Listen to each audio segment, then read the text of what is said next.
প্ৰভু যীশুখ্ৰীষ্টৰ মধুৰ নামত আপোনালোক সকলোকে চালম। ভালে আছেনে?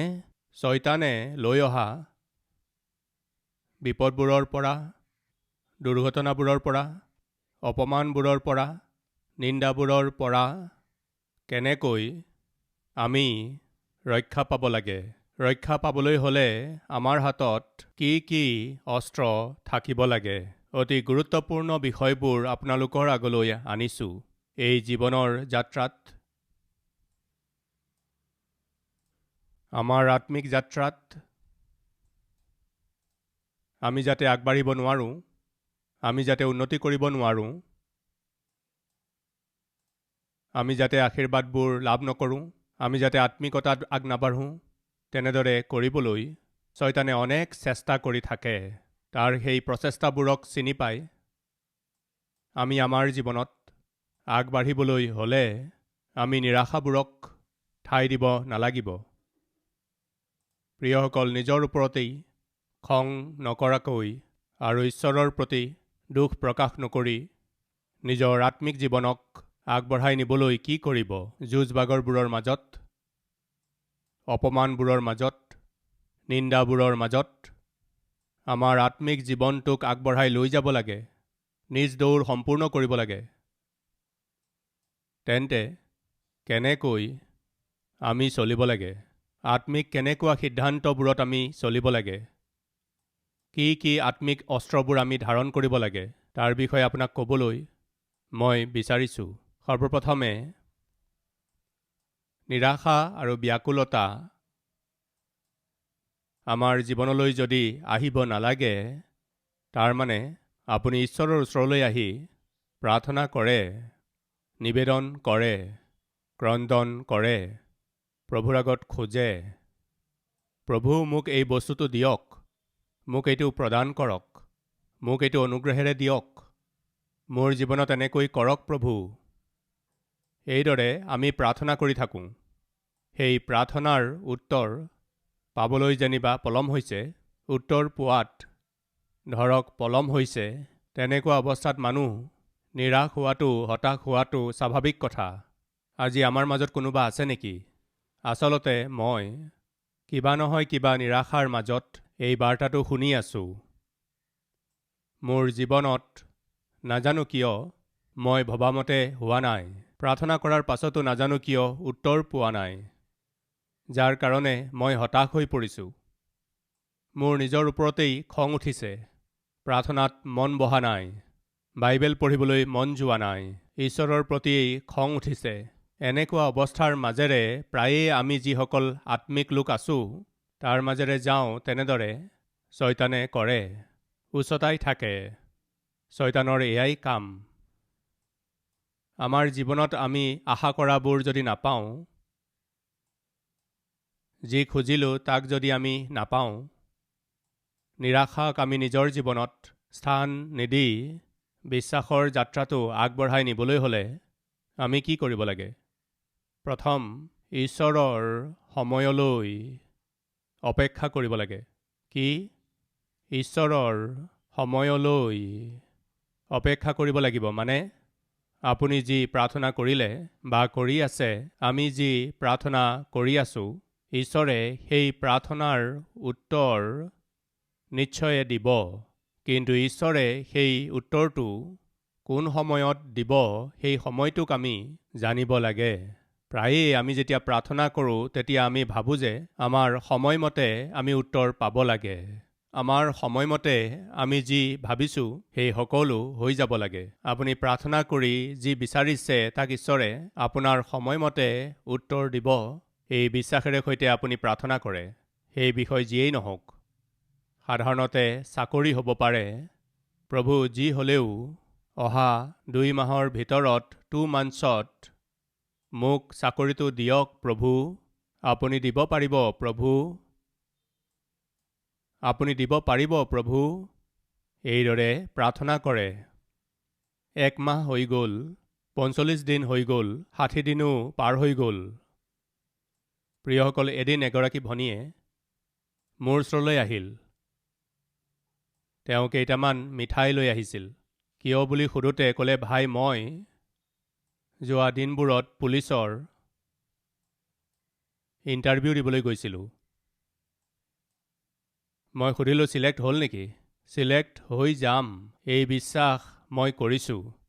এই বিশ্বাসেৰেই সৈতেই মই মিঠাই বিলাই আছোঁ। এয়া আছিল তেওঁৰ উত্তৰ। মই আচৰিত হ'লোঁ। বৰ আনন্দিত হৈছোঁ ভনী। ঈশ্বৰে আপোনাক চাকৰিটো দিব বুলি ভৰসা কৰিছে। সেই ভৰসাক কাৰ্যৰূপ দি আপুনি মিঠাই বিলাই আছে, বৰ ভাল কথা। এইবুলি প্ৰাৰ্থনা কৰি পঠাই দিলোঁ।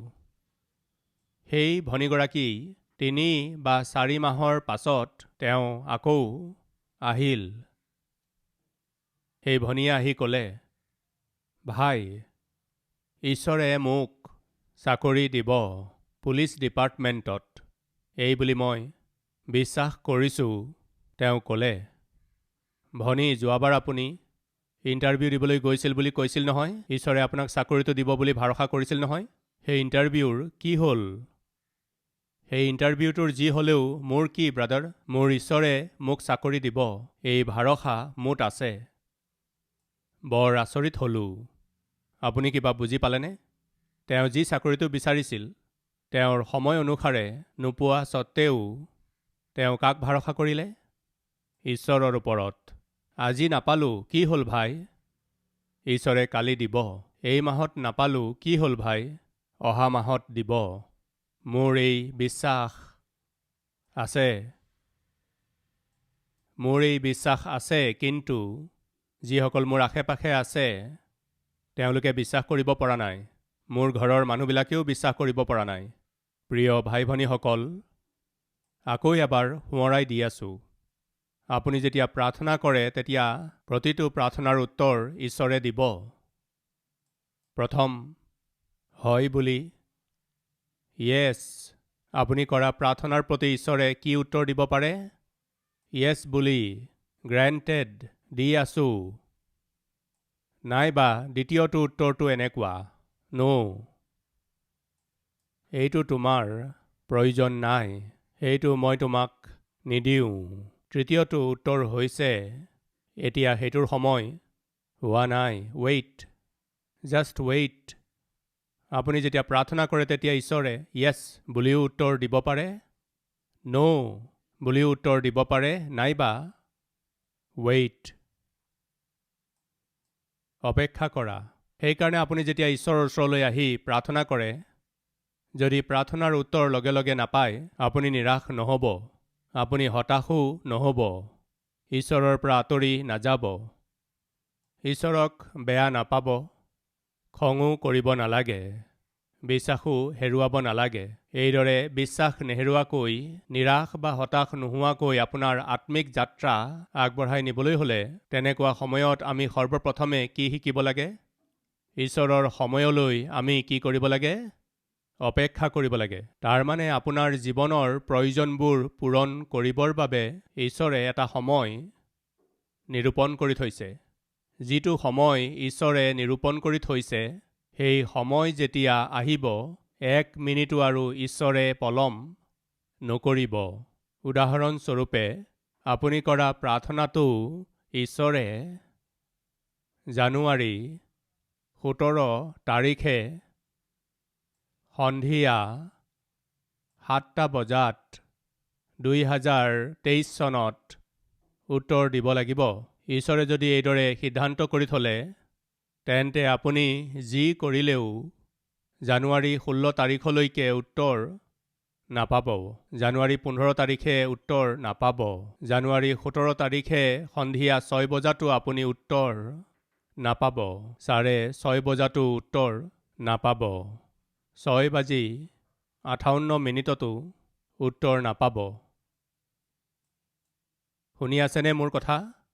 উত্তৰ পাব নে নাপাব? অনুগ্ৰহ কৰি শুনক। ঈশ্বৰে আপোনাক উত্তৰ দিবলৈ যদি সময় নিৰূপণ কৰি থৈছে, সেয়া যদি 2023 চনৰ জানুৱাৰী মাহৰ সন্ধিয়া 7 বজাত ঈশ্বৰে ঠিক কৰি থৈছে, তেন্তে তাৰ আগতে 6:58 আপুনি উত্তৰ নাপাব। সম্পূৰ্ণ ঠিক ঘড়ীৰ সৰু কাটাডাল হাতত থাকিব লাগিব আৰু ডাঙৰ কাটাডাল 12ত আহি পাব লাগিব। তেতিয়াহে আপুনি আশা কৰি থকা সেই অদ্ভুত উত্তৰ আপুনি পাব। 7:01 1 মিনিটো পলম ঈশ্বৰে নকৰিব। এই কথা আমি বুজি পাব লাগে।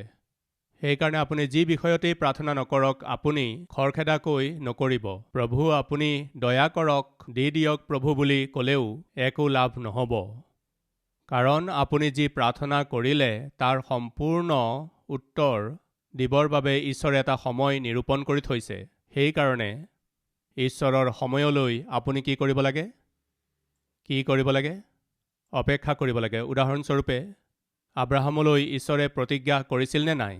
আব্ৰাহাম, মই তোমাৰ সন্তানক আশীৰ্বাদ কৰিম, তোমাৰ দ্বাৰাই গোটেই জাতিবোৰক আৰু দেশবোৰক আশীৰ্বাদ কৰিম। এই বুলি ঈশ্বৰে আব্ৰাহামক প্ৰতিজ্ঞা কৰিলে। এই প্ৰতিজ্ঞা কৰাৰ সময়ত আব্ৰাহামৰ বয়স ৭৫ বছৰ আছিল। নিজৰ বাইবেলখন মেলকচোন। আদি পুস্তক 12 অধ্যায়ৰ 2 পদ। আৰু মই তোমাৰ পৰা এক মহাজাতি উৎপন্ন কৰিম আৰু তোমাক আশীৰ্বাদ কৰি তোমাৰ নাম খ্যাতিমন্ত কৰিম। তাতে তুমি আশীৰ্বাদৰ আকৰ হ'বা। যিবিলাকে তোমাক আশীৰ্বাদ কৰে সিবিলাকক মই আশীৰ্বাদ কৰিম, আৰু তোমাক যিকোনোৱে সাও দিয়ে তাক মই সাও দিম, আৰু তোমাতেই পৃথিৱীৰ সমুদায় গোষ্ঠীয়ে আশীৰ্বাদ পাব। পাছে আব্ৰামে যেহোৱাৰ কথা অনুসাৰে যাত্ৰা কৰিলে। ৰাইট ফ্ৰেণ্ডছ, ঈশ্বৰে প্ৰতিজ্ঞা কৰিলে, মই আশীৰ্বাদ কৰিম, আশীৰ্বাদৰ আকৰ কৰিম, সকলোবোৰ গোষ্ঠীয়ে তোমাতেই আশীৰ্বাদ পাব। এইবুলি আব্ৰামক কোৱাত আব্ৰামে বিশ্বাস কৰিলে। কিন্তু আব্ৰাহামে লগে লগে উত্তৰ পালেনে? নাপালে। আশা কৰিলে, হয়তো ঈশ্বৰে উত্তৰ দিব, মোৰ পুত্ৰ সন্তান হ'ব। আশা কৰিলে। কিন্তু অলপ পাছতেই কিবা নহয় কিবা তেওঁ নিৰাশাৰ মাজেৰে গ'ল। ঈশ্বৰে পলম কৰি আছে, এনেকুৱা ভাৱনা আব্ৰাহামলৈ আহিল। আৰু এটা সময়ত তেওঁ নিজৰ নিৰাশাৰ কথা ঈশ্বৰৰ আগত ক'লে। আহক কি বুলি কৈছিল চাম। 15 অধ্যায়ৰ 1 পদ। এইবোৰ ঘটনাৰ পাছত দৰ্শনত আব্ৰামলৈ যেহোৱাৰ বাক্য আহিল, বোলে হে আব্ৰাম, ভয় নকৰিবা, মই তোমাৰ ঢাল আৰু মহা পুৰস্কাৰ স্বৰূপ হৈছোঁ। তাতে আব্ৰামে ক'লে, হে প্ৰভু যেহোৱা, মই অপুত্ৰক হৈ ফুৰিছোঁ, আৰু দম্মেচকীয়া ইলিয়েজৰহে মোৰ ঘৰৰ উত্তৰাধিকাৰী হৈছে। এনে স্থলত তুমি মোক কি দিবা? পাছে আব্ৰামে আকৌ ক'লে, দেখা, তুমি মোক সন্তান নিদিলা, তাতে চোৱা, মোৰ ঘৰত উপজা এজনহে মোৰ ঘৰৰ উত্তৰাধিকাৰী হ'ব। প্ৰিয়সকল, এদিন যেহোৱাৰ বাক্য আব্ৰাহামৰ ওচৰলৈ আহিল। তেওঁ ঈশ্বৰক খং কৰা নাছিল। তেওঁ নিজৰ নিসহায় অৱস্থাটোৰ কথা ক'লে, নিজৰ নিৰাশাৰ কথাবোৰ ক'লে। তেতিয়া লগে লগে ঈশ্বৰে কি ক'লে জানেনে? প্ৰথমে আব্ৰাহামে কি ক'লে তাক পঢ়িম। মইতো নিসন্তান, আৰু মোৰ ঘৰৰ উত্তৰাধিকাৰী দম্মেচকীয়া এই ইলিয়েজৰহে হ'ব। এনে স্থলত তুমি মোক কি দিবা? আৰু আব্ৰাহামে ক'লে, তুমি মোক সন্তান নিদিলা, তাতে চোৱা, মোৰ ঘৰত উপজা এজনহে মোৰ উত্তৰাধিকাৰী হ'ব। তেতিয়া দেখা, যেহোৱাৰ বাক্য তেওঁলৈ আহিল, বোলে সি তোমাৰ উত্তৰাধিকাৰী নহ'ব, কিন্তু তোমাৰ ঔৰসত জন্মা জনহে তোমাৰ উত্তৰাধিকাৰী হ'ব। আব্ৰাহাম যেতিয়া নিৰাশ আৰু হতাশ হৈ পৰিছিল, তেতিয়া ঈশ্বৰে আব্ৰাহামক কৈছে, আব্ৰাহাম, তোমাৰ ঘৰত কাম কৰা মানুহৰ পৰা তোমাৰ উত্তৰাধিকাৰী নহ'ব, তোমাৰ ঔৰসত জন্মা জনহে তোমাৰ উত্তৰাধিকাৰী হ'ব। যেতিয়া আব্ৰাহাম নিৰাশ আৰু হতাশ হৈ পৰিছিল, সেই নিৰাশাক দূৰ কৰিবৰ বাবে ঈশ্বৰে নিজৰ বাক্য পঠালে। প্ৰিয় ভাই আৰু ভনী, ঈশ্বৰৰ বাক্য আমি কিয় শুনিব লাগে? প্ৰায়েই শয়তানে আমাক নিৰাশ কৰি পেলায়, আমাক হতাশ কৰি পেলায়, আমাক বৰ ব্যাকুল কৰি তোলে, নিজৰ আত্মিক জীৱনৰ বিষয়ে অৱহেলা কৰা এইবুলি উচতাই ঈশ্বৰৰ ওপৰত বিশ্বাস কৰি কি পালা এইবুলি প্ৰশ্ন কৰে। এনেকুৱা প্ৰশ্নবোৰৰ দ্বাৰা শয়তানে যেতিয়া আপোনাক নিৰাশ কৰি পেলায়, তেতিয়া আপোনাক বিশ্বাস বঢ়াই দিওঁতা, আপুনি যাতে ঈশ্বৰত নিৰ্ভৰ কৰি থাকে তেনে কৰোঁতা, ঈশ্বৰত গুপুত হৈ থকা উত্তম পুৰস্কাৰ যাতে আপুনি লাভ কৰে তাক কৰোঁতা, বস্তুটো কি জানেনে? ঈশ্বৰৰ কি বাক্য। যেতিয়া আব্ৰাহাম নিৰাশ আৰু হতাশ হৈ পৰিছিল, তেতিয়া তেওঁ সবল কৰি তোলা বস্তুটো কি আছিল? আব্ৰাহামৰ বিশ্বাসক বৃদ্ধি কৰোঁতা বস্তুটো কি আছিল? ঈশ্বৰৰ বাক্য আছিল। সেইকাৰণে প্ৰিয় ভাই ভনীসকল, ঈশ্বৰৰ বাক্যহে আপোনাৰ আৰু মোৰ আধাৰ, আপোনাক মোক নিৰ্ভয় কৰি ৰাখে, আপোনাৰ মোৰ কাৰণে সহায়। সেইকাৰণে ঈশ্বৰৰ বাক্য শুনাৰ ক্ষেত্ৰত আৰু ঈশ্বৰৰ বাক্য পঢ়াৰ ক্ষেত্ৰত কেতিয়াও অৱহেলা নকৰিব, কাৰণ শয়তানৰ সকলো চেষ্টাক অসফল কৰোঁতা বস্তু কেৱল এটাই আছে, সেয়া হৈছে ঈশ্বৰৰ বাক্য। সেইকাৰণে আমি নিশ্চিতৰূপে ঈশ্বৰৰ বাক্য পঢ়িব লাগে। যেতিয়া আব্ৰাহাম নিৰাশ আৰু হতাশ হৈ পৰিছিল, তেতিয়া ঈশ্বৰে নিজৰ বাক্যৰ দ্বাৰা তেওঁক সহায় দিলে, সবল কৰিলে। ৰাইট। 6 নম্বৰ পদ। তেতিয়া তেওঁ জিহুৱাত বিশ্বাস কৰিলত আৰু জিহুৱাই তাকেই তেওঁৰ পক্ষে ধাৰ্মিকতা বুলি গণনা কৰিলে। 5 নম্বৰ পদ। পাছে তেওঁ আব্ৰামক বাহিৰলৈ নি ক'লে, তুমি আকাশলৈ চোৱা, যদি তৰাবোৰ গণিব পাৰা তেন্তে গণা। তেওঁ আকৌ আব্ৰামক ক'লে, এইদৰে তোমাৰ বংশও হ'ব। আব্ৰাহাম, তুমি ওলাই আহাচোন। বাহিৰলৈ আহিল। এবাৰ ওপৰলৈ চোৱাচোন। ওপৰলৈ চালে। আব্ৰাহাম, আকাশৰ সেই তৰাবোৰ তুমি গণিব পাৰিবানে? মই নোৱাৰিম পিতৃ। গণিবলৈ অসম্ভৱ ইমানবোৰ তৰা আকাশত আছে নহয়।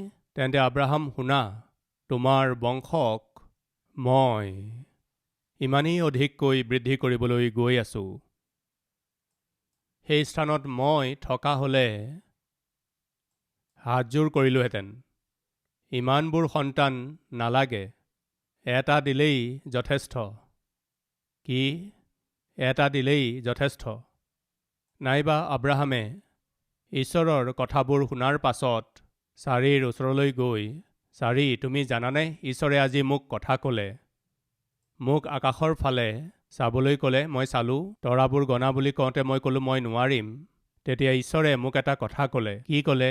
আকাশৰ তৰাবোৰ যেনেকৈ তুমি গণিব পৰা নাই, সিমানেই অধিক সংখ্যাত তোমাৰ বংশ বৃদ্ধি কৰিম। এইদৰে ঈশ্বৰে মোক ক'লে।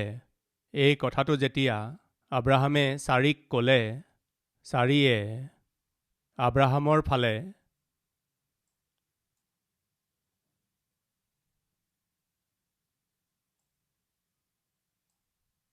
মই বুজিছোঁ, বয়স হৈ গ'ল যে।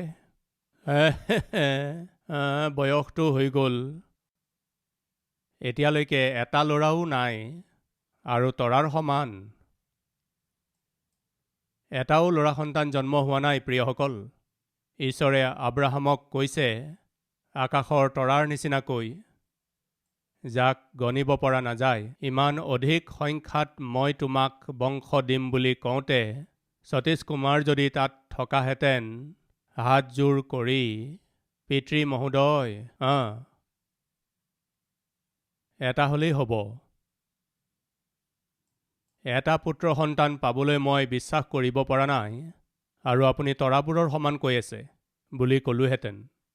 কিন্তু বাইবেলত কি আছে জানেনে? আদি পুস্তক 15 অধ্যায়ৰ প্ৰথম পদত কি আছে? দ্বিতীয় পদটোত আমি দেখিছোঁ, মোক আশীৰ্বাদ কৰিনো কি লাভ, হে প্ৰভু জিহুৱা, মইতো অপুত্ৰক হৈ আছোঁ। চাওকচোন কেনেকৈ নিজৰ আশাহীন ভাৱনাবোৰ প্ৰকাশ কৰিছে।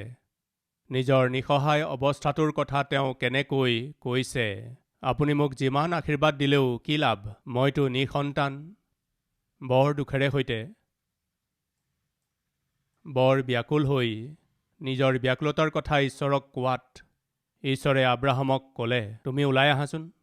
ইমানবোৰ বংশ মই তোমাক দিম বুলি কওঁতে বাইবেলত কি আছে জানানে? আব্ৰাহামে যিহোৱাৰ ওপৰত বিশ্বাস কৰিলে।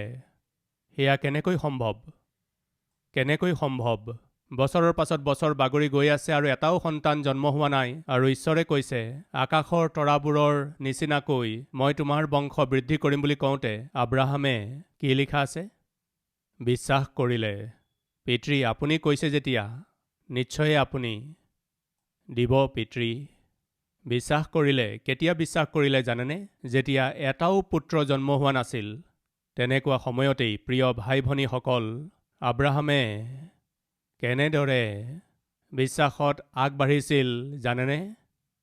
বিভিন্ন সময়ত তেওঁৰ জীৱনলৈ অহা নিৰাশা আৰু ব্যাকুলতাই তেওঁৰ বিশ্বাসক যাতে দুৰ্বল কৰি নেপেলায় তাৰ বাবে তেওঁ নিজকে ধৰি ৰাখিলে। প্ৰিয়সকল, শয়তানে প্ৰায়েই আপোনাৰ জীৱনলৈ নিৰাশাবোৰ লৈ আহে।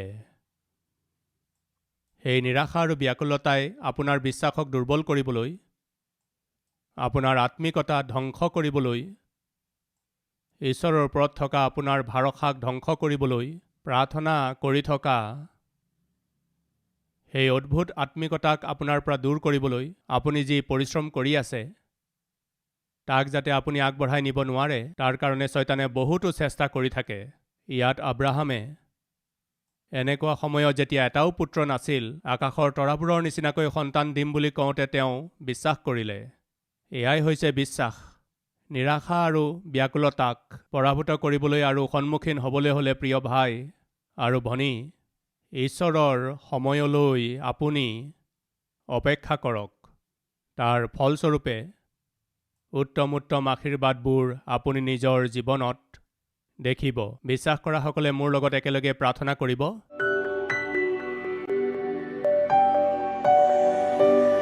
মহান পবিত্ৰ প্ৰেমময় পিতৃ ঈশ্বৰ, এই সময়ত হাজাৰ হাজাৰ লাখ লাখ লোকে আপোনাৰ উপস্থিতিত এটা বহুমূলীয়া পাঠ শিকিবলৈ পালে। পিতৃ, সিঁচি দিয়া হোৱা এই বাক্য প্ৰত্যেকৰে হৃদয়ত ফলৱান হ'ব লাগে।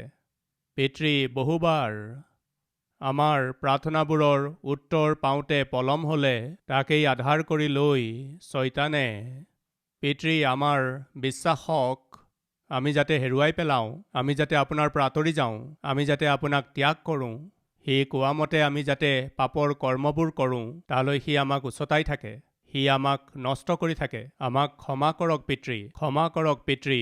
যি প্ৰতিজ্ঞা আপুনি আমালৈ কৰিছে সেই প্ৰতিজ্ঞা সিদ্ধ কৰিবৰ বাবে আপুনি সামৰ্থ্যৱান ঈশ্বৰ হয় কাৰণে সেই প্ৰতিজ্ঞা সিদ্ধ হোৱালৈকে ধৈৰ্য্যেৰে সৈতে আপোনাৰ সময়লৈ অপেক্ষা কৰি উপচি পৰাকৈ আশীৰ্বাদ যেন আমি পাওঁ, এনে অনুগ্ৰহ কৰক। যীশুৰ নামত মাগিছোঁ পিতৃ, আমেন।